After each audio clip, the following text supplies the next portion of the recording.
जय हिंद साथियों, नमस्कार। मैं नुतेश साहू आप सभी का अपने चैनल स्टडी ट्यून में हार्दिक स्वागत करता हूं। तो प्यारे साथियों, आप सभी छत्तीसगढ़ पात्रता परीक्षा सन 2022 की तैयारी में लगे हुए हैं और उस तैयारी को और विशेष बनाने के लिए हमारे चैनल द्वारा आप सभी के लिए बहुत अच्छे वीडियोस लाया जाता है, क्लासेस आपको प्रोवाइड की जाती है। तो साथियों, उसी तारतम्य में बाल विकास से संबंधित एक बहुत महत्वपूर्ण वीडियो, जिसमें मैं बाल विकास के बहुत सारे टॉपिक, बहुत ज़्यादा इंपॉर्टेंट जो टॉपिक्स है उन सबको कवर करने वाला हूँ। तो ये वीडियो आप देखने के लिए तैयार हो जाइए साथियों, बहुत ही अच्छा वीडियो है। तो चलिए शुरू करते हैं आज का वीडियो।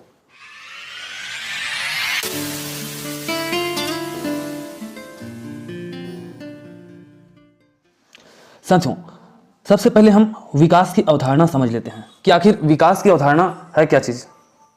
तो साथियों, विकास एक ऐसी प्रक्रिया है जो सतत चलती है तथा जिसमें गुणात्मक परिवर्तन तथा परिमाणात्मक परिवर्तन दोनों सम्मिलित रहते हैं। तो भैया यहाँ पर दो चीजें आपको सीखने को मिलता है। क्या इंपॉर्टेंट क्वेश्चन ये निकल सकता है कि विकास कैसी प्रक्रिया है, तो आपको यदि पूछा जाता है तो बिल्कुल बता देना है कि विकास जो है सतत चलने वाली प्रक्रिया है। ठीक है, ये निरंतर चलता ही रहता है। साथियों, जो विकास है ना, उसमें गुणात्मक परिवर्तन भी होते हैं। गुणात्मक परिवर्तन के बारे में बात करें, उसके तात्पर्य की बात करें तो यही है कि आपके गुण, आपके व्यवहार में परिवर्तन है ना, साथ ही साथ आपके अंदर जो आवेग है, संवेग है, मनोभाव है, उसमें परिवर्तन, तो ये आ जाता है। साथ ही साथ यहाँ पे समझ लेते हैं परिमाणात्मक, जिसको मात्रात्मक भी कहा जाता है, तो ये परिवर्तन। ठीक है, तो परिमाणात्मक परिवर्तन के से आप क्या समझते हैं? तो परिमाणात्मक परिवर्तन जो है वो हमारे शरीर से, बॉडी से, है ना, जिस प्रकार हमारा हाइट बढ़ता है, जिस प्रकार से हमारा वेट बढ़ता है, तो उसमें भी परिवर्तन होता है ना, आकार बढ़ता है, ये सब। तो समझ गए ना कि गुणात्मक क्या है और परिमाणात्मक अर्थात मात्रात्मक क्या है। यहाँ पर और अच्छे से डिटेल में है, देख सकते हैं। गुणात्मक परिवर्तन जैसे शिशुओं की उम्र बढ़ने पर सांवेगिक नियंत्रण में परिवर्तन, विशेष भाषा को सीखने की क्षमता में परिवर्तन आदि। ठीक है, उसी प्रकार यदि परिमाणात्मक परिवर्तन का उदाहरण यहाँ पर देखिए तो शरीर का कद बढ़ना, वजन बढ़ना, बनावट में परिवर्तन आदि से है। ठीक है, तो यहाँ पर मोस्टली इंपॉर्टेंट ये है कि जो विकास है वो सतत चलने वाली प्रक्रिया है साथियों, है ना। विकास में गुणात्मक और मात्रात्मक दोनों ही परिवर्तन होते हैं। ठीक है, अब यहाँ पर मैं थोड़ा सा और आगे बात करूं कि जो विकास है ना बहुत ज़्यादा व्यापक है। विकास के साथ ही साथ आप वृद्धि शब्द से परिचित होते हैं। जो वृद्धि शब्द है वो सीमित है ना, और विकास जो है वो व्यापक है। विकास के अंतर्गत ही वृद्धि आ जाता है। तो कई बार साथियों आपको वृद्धि और विकास में थोड़ा सा अंतर पूछ लिया जाता है, उससे संबंधित प्रश्न पूछ लिए जाते हैं। तो मैं थोड़ा सा बताना चाहूँगा वृद्धि और विकास में अंतर। ठीक है, कुछ आधार ले लेते हैं, जैसे कि एक संबंध हो गया। हम वृद्धि की बात करते हैं तो वृद्धि शारीरिक संरचना और आकार तथा बनावट के बढ़ने से संबंध रखती है। मतलब वृद्धि केवल क्या है, शरीर का बढ़ना, शारीरिक संरचना में वृद्धि, है ना। लेकिन विकास में शारीरिक वृद्धि तो होता ही है, साथ ही साथ मानसिक, सामाजिक, आर्थिक और नैतिक इत्यादि क्या है, वृद्धि होता है। ठीक है, तो वृद्धि जो है सीधा सीधा शरीर से ही संबंधित है, लेकिन विकास जो है शरीर के साथ साथ आपके नैतिक गुण, आपका मानसिक व्यवहार, है ना, सामाजिक गुण, इन सब से भी संबंध रखता है। उसी प्रकार यदि उसके क्षेत्र की बात करें, क्षेत्र के आधार पे बात करें, तो वृद्धि जो है सीमित क्षेत्र में होता है ना, अभी मैंने जस्ट आपको बताया। और जो विकास है ना वो विस्तृत होता है, व्यापक होता है, विस्तृत होता है ना। उसी प्रकार यदि मापन के संबंध से बात करें तो जो वृद्धि है ना वो मात्रात्मक होता है, अर्थात वृद्धि को मापा जा सकता है। ठीक है, जैसे कि हमारा वेट बढ़ता है तो आप आसानी से उसको माप सकते हो, हमारा हाइट बढ़ रहा है उसको भी आसानी से आप माप सकते हैं, है ना।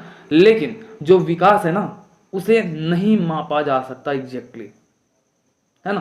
तो ये बहुत ज़्यादा प्रश्न में पूछा जाता है।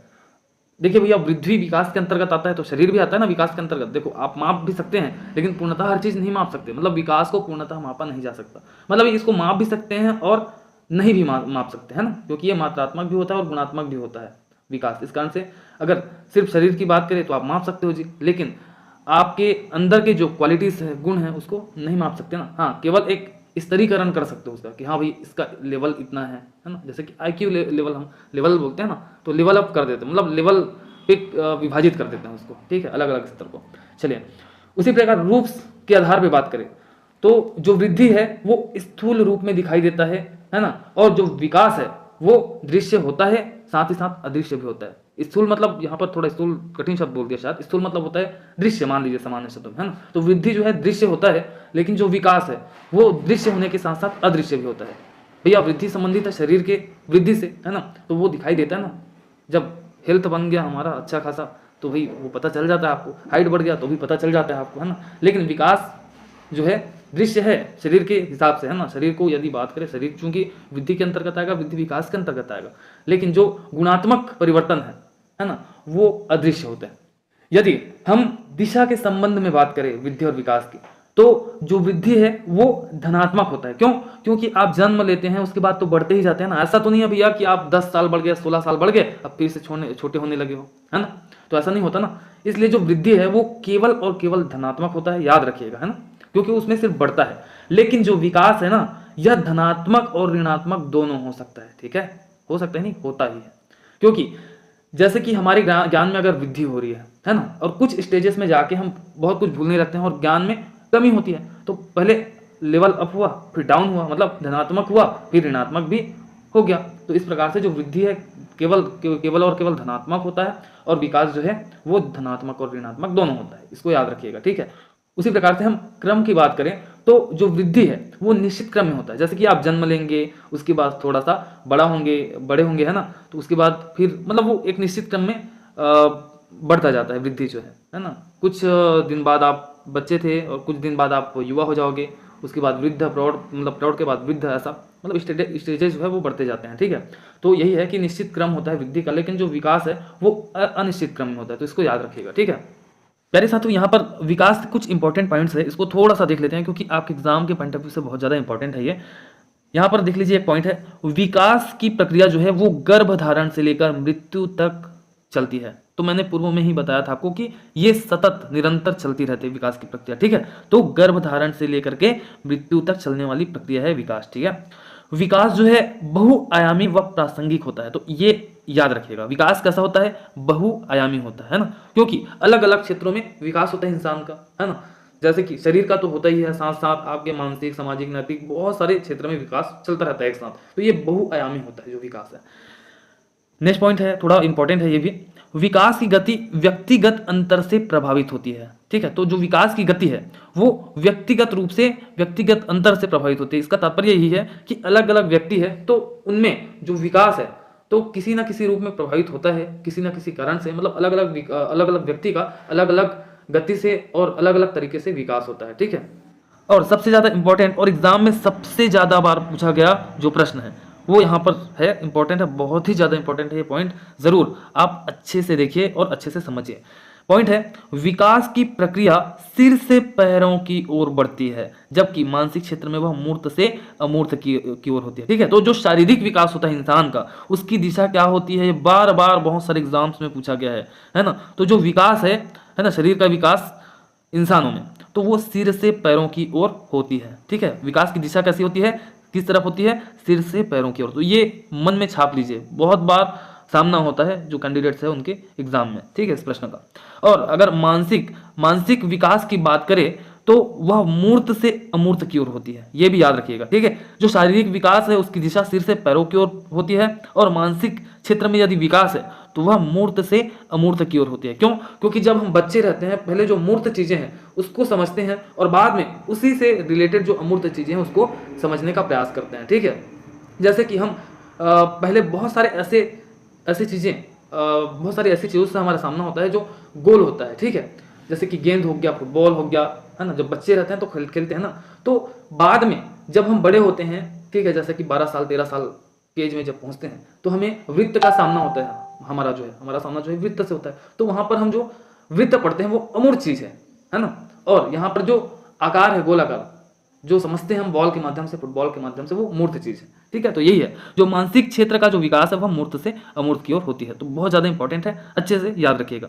अगला पॉइंट है, विकास सामान्य अनुक्रिया से विशिष्ट अनुक्रिया की ओर होती है। जो विकास है वो सामान्य अनुक्रिया से विशिष्ट अनुक्रिया की ओर होती है। ये ज्यादा इंपॉर्टेंट नहीं है लेकिन आप याद रख सकते हैं, ठीक है साथियों।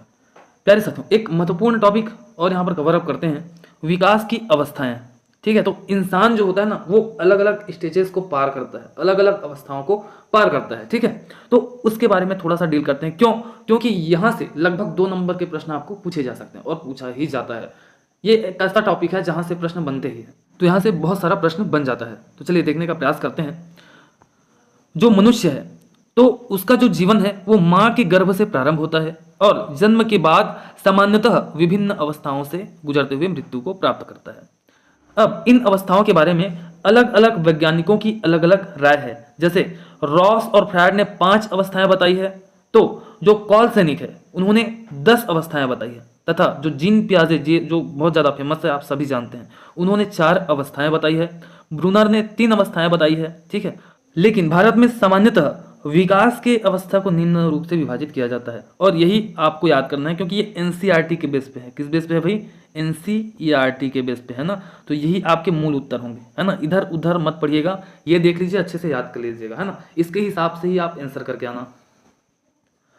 तो प्यारे साथियों, इंसान अनेक अवस्थाओं से होकर के गुजरता है और उसमें से पहली जो अवस्था है वो है पूर्व प्रसूति काल की अवस्था, जिसको गर्भावस्था भी बोला जाता है। ठीक है, तो यह अवस्था जो है वो गर्भधारण से लेकर जन्म तक होता है। ठीक है, अब देखिए गर्भ कब से शुरू होता है, मतलब जब भी शुरू होता है, गर्भ कितने दिनों का होता है? लगभग 9 महीनों का। ठीक है, 9 महीनों का। अब ऑप्शंस आपको दिया जाएगा कैसा कि गर्भावस्था कब से कब तक होता है या फिर कितने दिनों का होता है, सीधा यही पूछा जाता है ज्यादातर जो है सीटेट में कहो चाहे अदर स्टेट के टीटी में, तो गर्भावस्था कितने दिनों का होता है। तो अक्सर ऑप्शंस में दिया जाता है 280 और किसी किसी राज्य के टेट में 270 भी दिया जाता है। ठीक है, क्योंकि देखिए 9 गुणा 3 9 गुणा 30 है ना, 9 माह होता है ना, 9 गुणा 30 270 होता है, लेकिन ऑप्शंस में आपको ज्यादातर रखा जाता है 280 दिन। ठीक है, तो ये 280 आ जाए तो घबराना मत, है ना, और 270 आ जाए तो घबराना मत, है ना। देखिए एक साथ कभी भी 270 या फिर 280 नहीं देगा ऑप्शंस में, या तो 270 देगा या तो 280 देगा। ठीक है, तो दोनों में से कोई एक भाई आप समझ जाएंगे ना, तो वही आंसर होगा। या फिर ऐसा भी दे सकता है ऑप्शन जो है 270 से 280 दिन। ठीक है, इस प्रकार से ऑप्शंस में रखा जा सकता है आंसर को। ठीक है, तो आप समझ पा रहे हैं ना, 9 माह का होता है गर्भावस्था, सभी जानते हैं। 9 माह अर्थात 270 से 280 दिनों का होता है पूर्व प्रसूति काल अर्थात गर्भावस्था। ठीक है, तो ये पहली अवस्था है इंसान का। उसके बाद जब इंसान जन्म लेता है तो जन्म लेते ही उसकी दूसरी अवस्था शुरू हो जाती है, जो कि है शैशवावस्था। ठीक है, शैशव अर्थात शिशु। ठीक है, तो शैशवावस्था जो है वो दूसरी अवस्था है इंसान की। अब ये कब से कब तक होता है, बहुत बड़ा प्रश्न। ठीक है, क्योंकि यही तो पूछा जाएगा कि कौन से अवस्था कितने साल तक होता है। ठीक है, और ज्यादातर बाल्यावस्था है और शैशवावस्था ये पूछा जाता है। साथ ही साथ किशोरावस्था में थोड़ा सा अलग प्रकार के क्वेश्चन बनते हैं। किशोरावस्था बहुत ज्यादा इंपॉर्टेंट है क्योंकि वहां से भर भर के क्वेश्चन पूछा जाता है, लेकिन थोड़ा अलग तरीके से। ठीक है, तो यहाँ पर जो दूसरी अवस्था है शैशवावस्था, यह अवस्था जन्म से लेकर 2 साल तक होती है। ठीक है, जन्म से लेकर 2 साल तक। जैसे ही आपने जन्म लिया और 2 साल तक कौन सी अवस्था रहेगी आपकी? शैशवावस्था, शिशु काल। ठीक है, अब अगली बारी बाल्यावस्था की। ठीक है, अब यहां पर बड़ा कंफ्यूजन है बच्चों को, बहुत ही ज्यादा, लेकिन आज इस वीडियो में आप सबके जितने भी कंफ्यूजन हैं सबको दूर कर दूंगा। देखिए जो बाल्यावस्था है उसको 2 स्टेजेस में बांटा गया है। ठीक है ना, बाल्यावस्था को 2 भागों में बांटा गया है। एक होता है प्रारंभिक बाल्यावस्था, है ना, अर्ली चाइल्डहुड। ठीक है, उसके बाद है लेटर चाइल्डहुड अर्थात उत्तर बाल्यावस्था, है ना। इसको पूर्ववर्ती बाल्यावस्था भी कहा जाता है, इसको परवर्ती बाल्यावस्था भी कहा जाता है ना। कंफ्यूज मत होइएगा, किसी भी नाम से पूछा जा सकता है आपको। ठीक है, अब यहां पर सबसे पहले मैं तो बात करूं कि बाल्यावस्था से रिलेटेड एक क्वेश्चन आपका ऐसा बनेगा कि बाल्यावस्था कब से कब तक होता है, तो यहां पर सीधे ही बता देना 6 से 12 वर्ष तक। ठीक है, याद रखिएगा रियलिटी में जो बाल्यावस्था है ना 6 साल से शुरू होता है, 6 से 12 वर्ष तक, है ना। तो बाल्यावस्था कब से कब तक होता है सिर्फ यही पूछा जाए तो बता देना 6 से 12 वर्ष। लेकिन यदि पूछा जाए आपको प्रारंभिक बाल्यावस्था कब से कब तक होता है, तो ये होता है 2 से 6 साल तक। ठीक है, देखो प्रश्न मतलब प्रश्न से रिलेटेड ना आंसर्स हैं, अलग अलग प्रश्न के अलग अलग आंसर्स।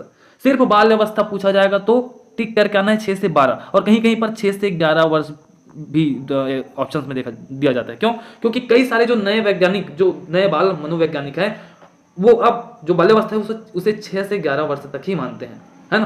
पहले 6 से 12 ही था, लेकिन अब कुछ कुछ जो वैज्ञानिक है वो 6 से 11 वर्ष मानते हैं। ठीक है, तो 6 से 11 भी दिया जा सकता है बाल्यावस्था, 6 से 12 वर्ष दिया जा सकता है। लेकिन 99% आपको जब पूछा जाए कि सिर्फ बाल्यावस्था कब से कब तक, तो 6 से 12 वर्ष ही दिया जाएगा ऑप्शंस में। ठीक है, ओके, तो प्रारंभिक बाल्यावस्था पूछा जाए तो 2 से 6 साल बताना है, उत्तर बाल्यावस्था पूछा जाए तो 6 से 12 वर्ष बताना है। ठीक है, अब हो गया ना कंफ्यूज आप। देखिए और थोड़ा सा आपको बता दूं, सिर्फ बाल्यावस्था पूछा जाए, बाल्यावस्था कब से कब तक होता है, 6 से 12, ये ऑप्शन में रहेगा। और उत्तर बाल्यावस्था भी पूछा जाए तो भी 6 से 12 होगा। ठीक है, सिर्फ बाल्यावस्था पूछा जाए तो भी 6 से 12, और उत्तर बाल्यावस्था पूछा जाए तो 6 से 12। ठीक है, सेम है बाल्यावस्था और उत्तर बाल्यावस्था। लेकिन जब प्रारंभिक बाल्यावस्था कब से कब तक ये पूछा जाए तो 2 से 6 साल, 2 से 6 वर्ष आपको टिक करके आना है। ठीक है, उसके बाद इंसान का अगला स्टेज अर्थात जब बाल्यावस्था खत्म होता है तो किशोरावस्था शुरू होता है ना। और जो किशोरावस्था है वो बहुत ही ज्यादा खतरनाक काल माना गया है।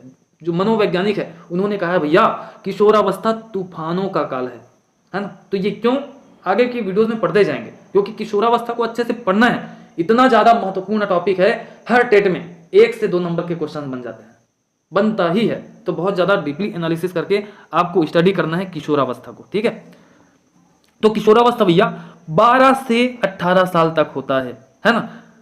तो 11 से 18 भी आ सकता है, क्यों, क्योंकि नए वैज्ञानिक जो है वो मानते हैं जो बाल्यावस्था है वो 11 से और 12 से आपका किशोरावस्था शुरू हो जाता है, ऐसा मानते हैं। तो 11 से 18 भी हो सकता है, लेकिन 99% जो ऑप्शन है वो यही रहेगा, 12 से 18 साल तक। ठीक है, 12 वर्ष से लेकर 18 साल तक क्या होता है भैया, आपकी किशोरावस्था, याद रखना है ना। उसके बाद ये इंपॉर्टेंट नहीं है युवावस्था, प्रौढ़ावस्था, वृद्धावस्था, लेकिन पढ़ लेते हैं।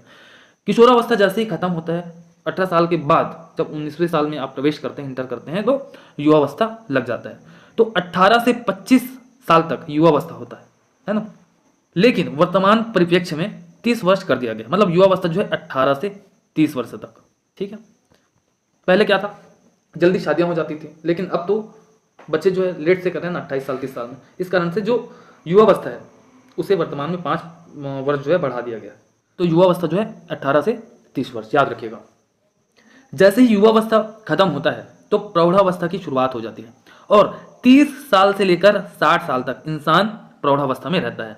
ठीक है, तो ये इंपॉर्टेंट नहीं है, लेकिन अपने सामान्य जानकारी के लिए आप याद रख सकते हैं।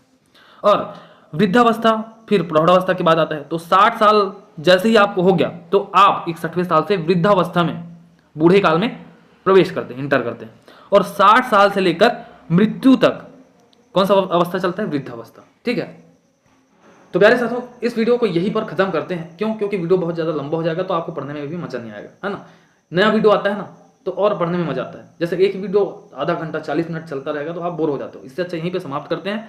इसके जस्ट आगे वाला जो भाग है वो अगले वीडियो में आएगा। नेक्स्ट वीडियो का इंतजार जरूर कीजिएगा। अभी तक आपने हमारे चैनल को सब्सक्राइब नहीं किया है तो सब्सक्राइब कर दीजिएगा, बेल आइकन को प्रेस कर दीजिएगा, क्योंकि इसी प्रकार से आपके फ्री क्लासेस, ज्ञानवर्धक वीडियोस आते रहेंगे, है ना। और सही टॉपिक मिलेगा, सही टॉपिक मिलेगा, क्योंकि समय कम है।